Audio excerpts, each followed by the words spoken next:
This word expectations. It's a big one. Unconsciously, all the time we have expectation.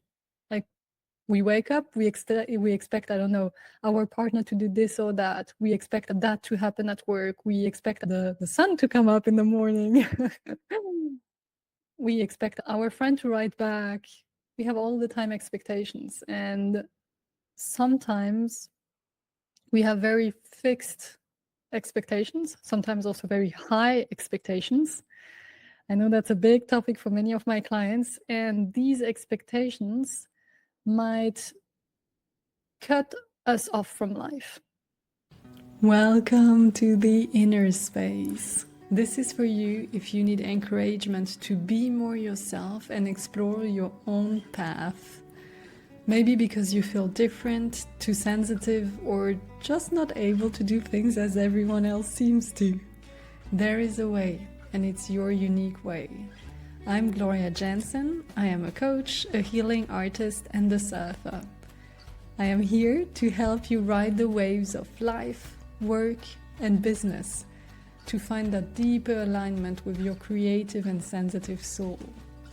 If this feels like you, I invite you to know yourself better, feel all the emotions, and trust yourself, so you experience the freedom and fulfillment of being and doing you. Subscribe now to catch the next wave to the inner space, where authenticity sets you free.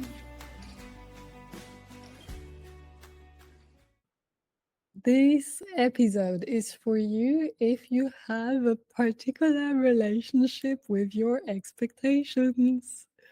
You are going to understand it as you will listen to the episode. It's a huge topic for many of my clients. You will gain a new perspective on that through the episode. And also when life brings change that we don't want, we didn't desire, we didn't wish, and you move from a situation where you were happy, you felt at peace, and life throw in something, and you find yourself just regretting the previous situation and wanting to go back, and that being the expectation of what you really actually want in your life. And it's like, how do you move from that situation where you've had something beautiful, it stopped for whatever reason, and how do you move from there? That's what this episode is about. Enjoy! I would love to hear what brings you in this coaching session. What's the topic you would like to talk about today? In fact, I'm changing my job, and next week I will enter in a new company. In my last job, I was with the best manager I can imagine in my life, and unfortunately she had to quit the company. So now I'm integrated a new company, and I want to be sure that I find my place.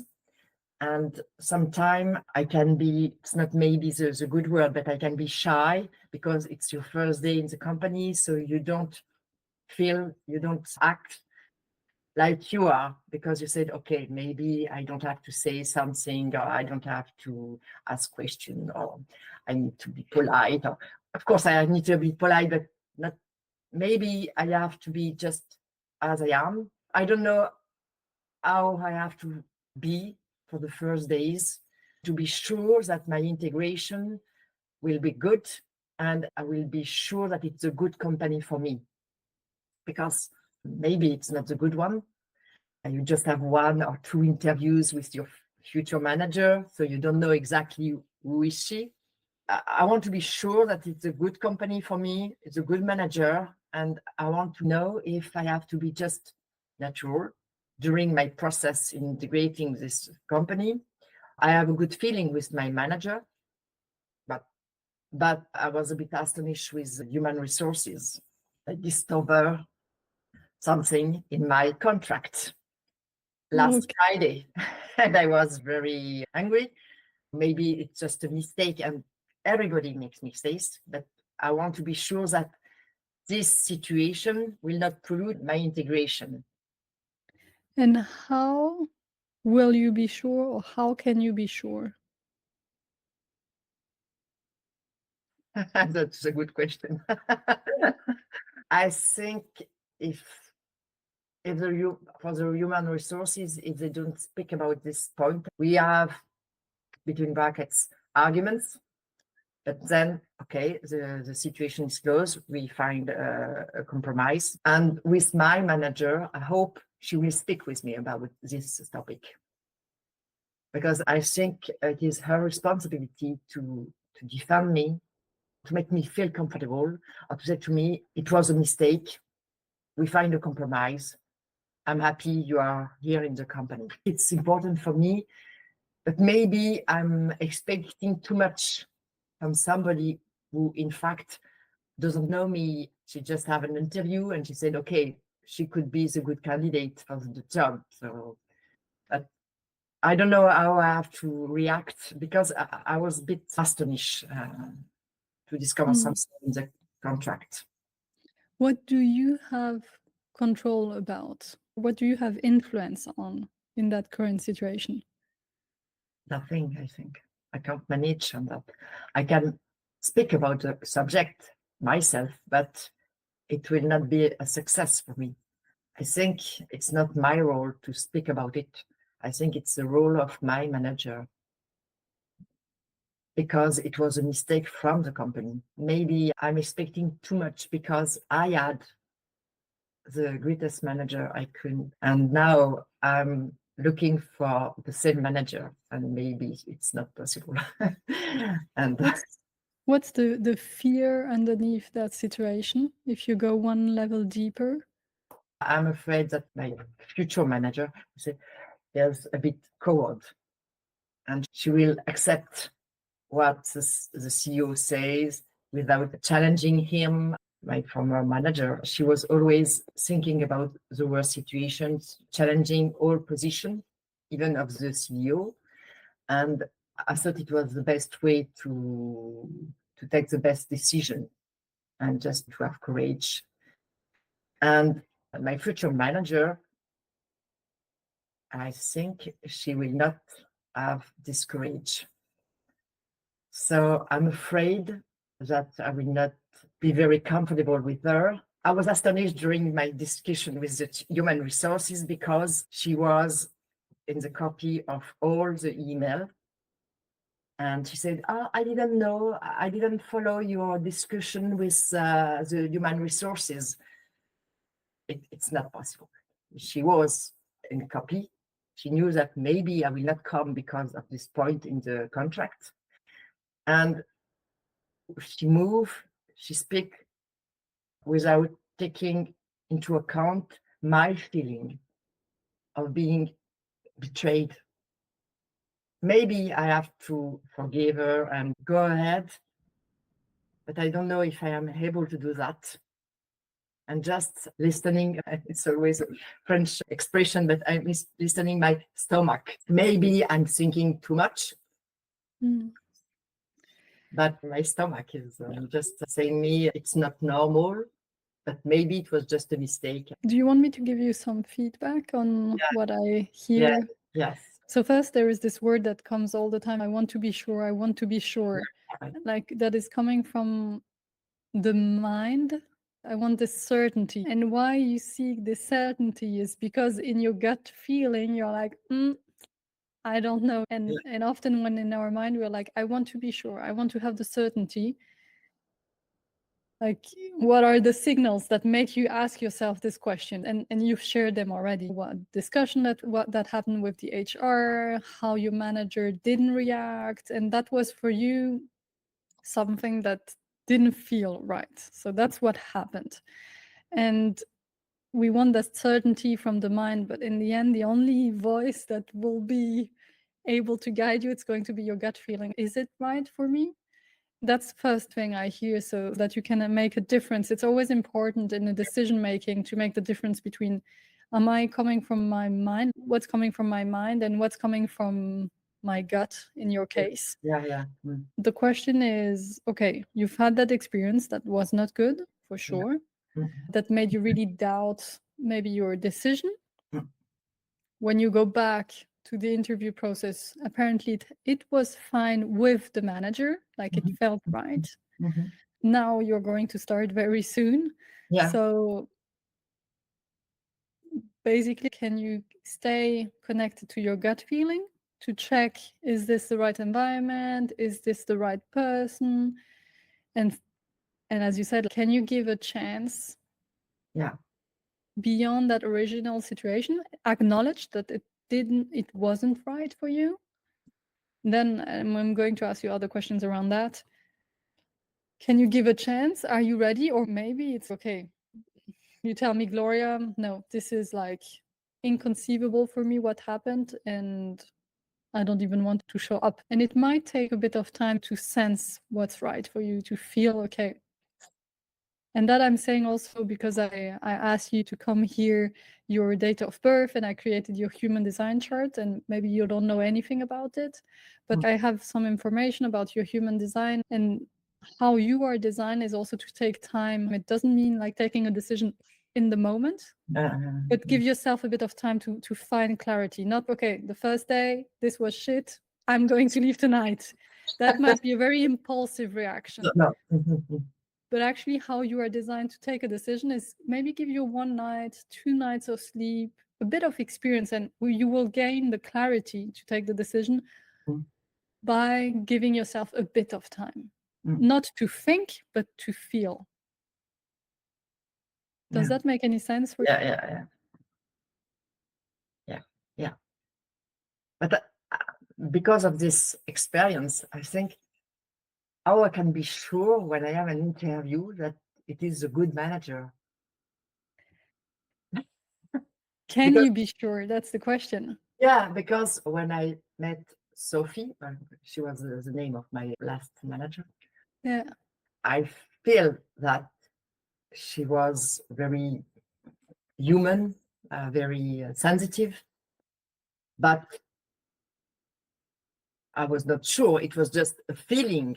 And you just have one interview, even if you speak during 2 hours, it's just an interview, and people are trying to seduce the other to be the good candidate. And okay, so, but I don't know how I can be sure that this is a good manager for me.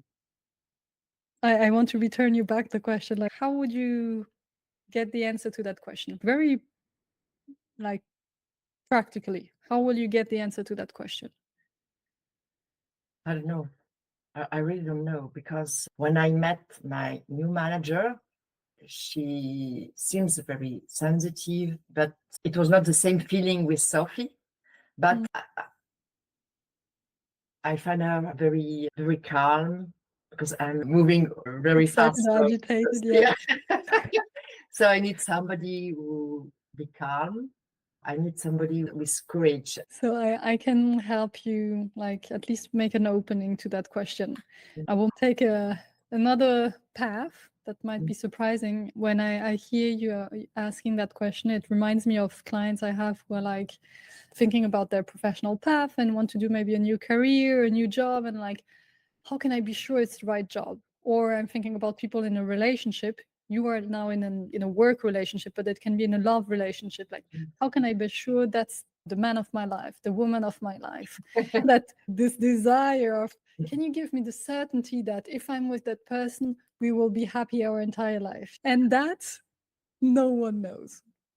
Of course, I'm sure you can search on Google, make some research, how to analyze people. You'll find books, you will find signals, you will, for sure, you can develop your sensitivity and your perceptions. My feeling is you are already connected to it. You talked about your gut feeling, you talked about what you felt. So you are already connected to your body signals. Can you keep the connection and trust, give yourself the space and the time to experience it? Because the answer to the question, how can I be sure in advance? First, you don't know. Because if you would be sure in advance, it means things are going to be in a certain way. You don't give space for life to happen. I'm going to give like a more concrete explanation of that. You will find the answer, and that for the other topics I shared, whether it's in a relationship, work, love, even in our path, it's through experiences that we will find out what's right or not for us. Are you willing Can you, and I can understand it's, wow, am I willing to reopen my heart, re-engage Yeah, into yeah. something? Am I willing to retry? And maybe you need some space also of healing and of grief of what happened. The fact that now, okay, you probably still have parts of you regretting, like the nostalgic of that relationship you had. And A lot. yeah, exactly. So it's maybe you need to make some space for that. And that's a process. It's really a process of grief, of letting go of, okay, that was part of my life experience. I've been very happy, fortunate to have that relationship. I keep the door open to something else and come up. Maybe a different relationship, a different manager. But to answer your question, how can I be sure? We all would love to have the certainty. We know even as business owners, we are like, okay, if I do that action, will it bring me client? If I do, we never know. So it's, can we follow our heart? Can we trust ourselves and let ourselves make mistakes? Because that's only the way we are going to learn. Okay. So yeah, there is no recipe. Well, as I said, you can, of course, you can search on Google. And I want to add something. It's like certainty. And there I'm also talking specifically about your human design. As I told you, like the best way for you to take decisions is to give yourself time and aim for 70% certainty or 80% certainty. Like aiming for 100% will be very hard. And you can even challenge what I said you by checking in your life. Have you ever been 100% certain? No, never. Yeah. No, So never. exactly that's, it's okay. You've had all your life experiences. Sometimes we seek something maybe you are like, at least from a human design perspective, is like this 100% that you're seeking of certainty will be almost like from a design perspective impossible to achieve. It's okay, can I go for 70% clarity? My gut feeling saying me like, yes, I feel this is right. I give myself the time to find out. And also this perspective on certainty holds something of the idea of things are going to happen in a certain way. What do I mean with that? It's like this new manager, you are going to create a relationship. The question is more, are you willing to engage in a new relationship and grow together? Yeah. I was thinking about that. And one of our questions when I have my interview said, if Sophie gives you a new job, will you quit me? And it was the good question because I was not very honest, of course, because I wanted this job and I wanted to change of a company. But for the moment, I know with Sophie, justice exists. And it's one of my value. And yes, maybe I was fortunate to meet Sophie, and I will be so pleased to work again with her. So maybe it's just a question to give the chance to my new manager and to create a new relation. But the problem is, yes, maybe it was too quick to leave Sophie living my professional life. And I was not ready to have a new manager. But this is my problem and not the problem of the manager. So maybe the problem is me. It's not an issue, but maybe it's my fault, if I can say so. It's just because I want the clone of Sophie. I think that's awful, but I realize that now it's, in fact, this is the situation. I want the clone. Yeah. It's fantastic that you're realizing it now, because that's giving you a solution for next week, but also for the future, whatever happens.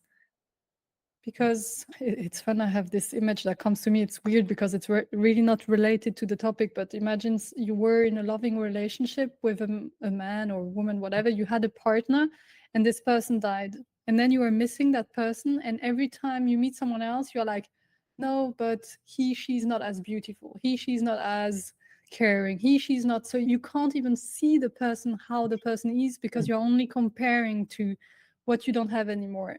And if you go now into what's happening for you, it's okay. I had this manager who was absolutely amazing. I loved her. I really felt fantastic. Now, for now at least, the work relationship that way is not possible for now. Yeah. And that you are really giving yourself the solution, because otherwise you might, for sure, you are going to judge her with that image of the perfect manager, which is your previous experience, and you don't give her even space. And because you had, okay, I want these qualities in the manager, and you will only see what she doesn't have. And maybe she has other qualities that your previous manager didn't have. Maybe she's going to bring you something else that you didn't have before. But I didn't realize before. And it was so obvious. Yes, I'm in my process of mourning. Yeah. And yes, I was not giving her space to be a good manager and to have a good relation with me. Yes. Wow. I was not expecting such an answer, but yes, that's for sure. Yes. Yeah. I'm in the process of mourning, and I was not really realizing. I was looking for somebody who has exactly the same quality as Sophie. Yeah. And there is only one Sophie. Like Yeah. each of us is unique. Yeah. She is really fantastic. And it's really part of the grieving process, as you said, or mourning process is, can I, with all my heart, symbolically, or you can do it in reality, but thank her, thank life for the experience I've had for her. Also, I can imagine, because it's a grieving process, there is probably sadness, maybe anger, like all the emotions that are associated to the fact that this is over for now again. Yeah. And can you make space, and that in your own way? That's an exercise I would propose you, whether it's, I don't know if you like writing, it can be doing a drawing or walking, or really give yourself space for what you feel. Yeah. Because that's so that you can release and let go of that. Yeah. I will do that, because I couldn't imagine that during our discussion I will realize that my future manager, she will suffer from this situation.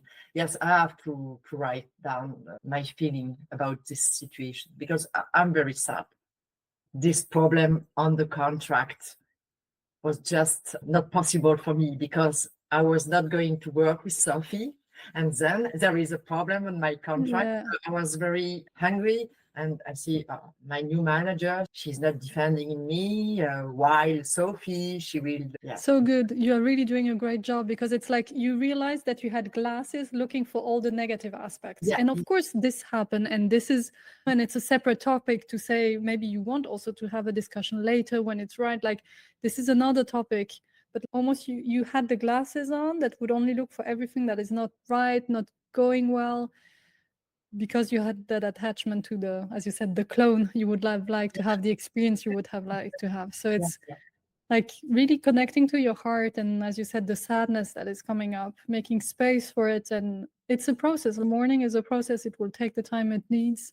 Make space for it. And then, and that's more an advice, like how you enter next week is, can I give a chance to the company, to the people, to the manager, and just see what life brings me and what's the next chapter for me. Yeah. Thank you very much. It was really useful. I'm very happy, because I was just thinking all the time negatively, and it's not the way I like to think. I'm always thinking about life is present. So be happy every day. I'm thinking about, but I was just, yes, thank you. Really, it's I was just thinking about the negative aspect of the situation, and yes, I'm sure she has a lot of qualities, my next manager, and I'm trusting in the company because she has value I share. So I think it will be okay. But thank you very much, really. Thank you. Oh, you're very welcome. Thank you for sharing your story so openly. Huge gratitude also. Okay, thank you. I hope you've enjoyed this episode. Have you recognized yourself in some of the sharings of Gaëlle? I've recognized key behaviors and now making it a bit abstract so that it can help you in your life situation is this word expectations. It's a big one. Unconsciously, all the time we have expectation. Like we wake up, we expect, I don't know, our partner to do this or that. We expect that to happen at work. We expect the sun to come up in the morning. We expect our friend to write back. We have all the time expectations. And sometimes we have very fixed expectations, sometimes also very high expectations. I know that's a big topic for many of my clients. And these expectations might cut us off from life. When we are in expectation, it's, as I shared in the episodes, we have these glasses and we see just part of the reality. We are not open anymore to all of life and all of what is happening, whether it's in a relationship, just life generally. And as we are cut off from part of life because the expectation is saying, I expect this to happen. If this doesn't happen, of course, I'm unhappy, I'm sad, bring in any difficult emotion. The thing is, we don't see all the other things around. So if you wish to shift from having this high expectation, maybe the episode in itself already helped you to make your own conclusions. I'm pretty sure you will have your own insights. Just, can I be open and curious to life or to the situation you are thinking about when you think about expectations? Can I give a chance to the person? Can I give a chance to life? And sometimes being in expectation can be also, that's, as I said, like being cut off from life or disconnected from life, and also wanting to be in control. Actually, if I just trust life, life is going to bring me the right things on my path. And I'm here to experience the things that are right for me. I am also open to maybe things I didn't expect that might be even greater. So releasing expectation can also be making more space for amazing things in your life. If you like this episode, please let me know. Rate this podcast. Give me 5 stars. That's a huge gift for the podcast, for the message I want to bring forth in this world. And if just the work resonated, reach out to me. I do a lot of work through emotional work. As you might have heard in this episode, in many life situations, in the end, it's about our emotions and what's behind. And for Gaëlle, it was this grieving process as well that was impacting how she saw life. And I help you exactly with that, like reconnecting emotionally, being aware of what's really underneath, liberating the emotion. And that for Gaëlle will be this writing process she has committed to. And it can be different for you when you're working with me. I give more specific tools, ideas, and also things come intuitively during the session. So reconnect, liberate, and that helps you then to transform your internal state and move differently, as you've seen with that episode at the end. I see you in the next episode. Thank you for joining the inner space. Make sure to subscribe, leave a comment, or share it with someone who might need exactly this encouragement. And until next time, keep exploring your inner space, where authenticity sets you free.